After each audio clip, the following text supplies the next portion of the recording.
After having reviewed Kasumi Ninja and Fight for Life, many viewers have asked, are there any great fighting games on Jaguar? Yes, that game is Ultra Vortek.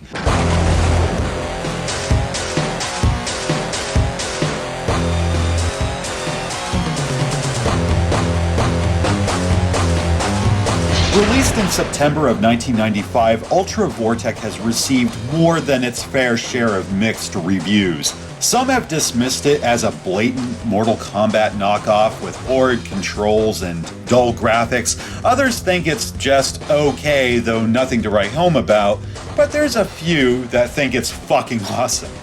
I'm one of those few. First off, I dig the story. Yes, it involves a godlike being called the Guardian testing humanity's might, which sounds a lot like Mortal Kombat. However, when reading the manual, it's obvious much thought had gone into crafting this mythology. I mean, we have the fall of modern civilization, the rise of robotic life forms and cybernetic organisms fighting for equality, along with humans struggling to maintain their place in a world ripe with decay. That's some heavy shit.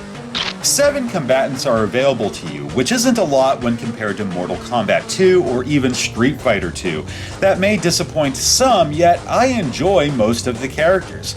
Each character is unique in appearance and offers a wide variety of moves. My favorites are Buzzsaw and Skull Crusher, both representing the society of machines, androids, and cyborgs. They look as if they belong to an Iron Maiden album cover. Like Mortal Kombat 2, every character has 2 finishing moves, or annihilations as they're referred to here, not counting stage-specific finishers and poopalities. Yeah, you can turn your opponent into a pile of shit. I do love these annihilations. Mercury can turn into a giant meat grinder, spewing his fellow challengers' remains out the rear. Volcana becomes a fiery hand of vengeance, reducing her foes to ashes. How about Skull Crusher?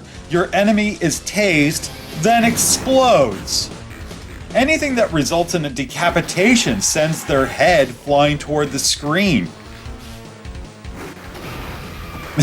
I haven't enjoyed death moves this much since Time Killers. I know this may look all well and good, but how does it feel?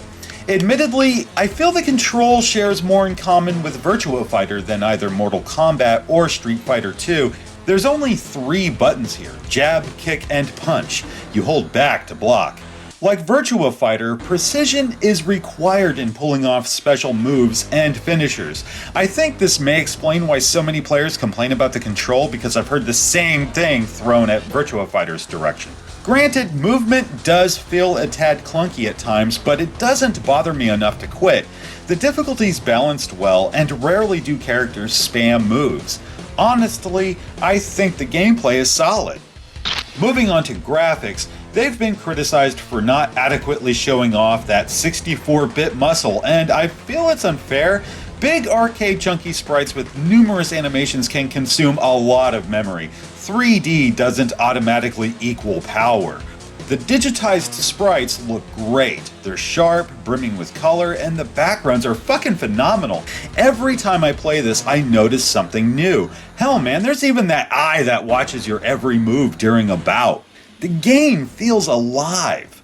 Sound effects are good, but that music. Oh, it typically leans toward heavy metal industrial, though every now and then it gets dancey. For whatever reason, it reminds me of 2 Unlimited. Y'all ready for this? Is that just me? You hear it, right? Anyway, Ultra Vortek, in my opinion, is the best fighter I've played on Jaguar. Not that it has much competition. I mean, Kasumi Ninja is fun, but flawed. Fight for Life? Fuck that. Regardless, even if the platform had a wicked port of Super Street Fighter 2 or Mortal Kombat, I'd still hold this beast in high regard. It has style out the ass, it's easy to pick up and play, great music, Look, if you want a cool fighting game for the Jag, check out Ultra Vortek. Done. Skull Crusher is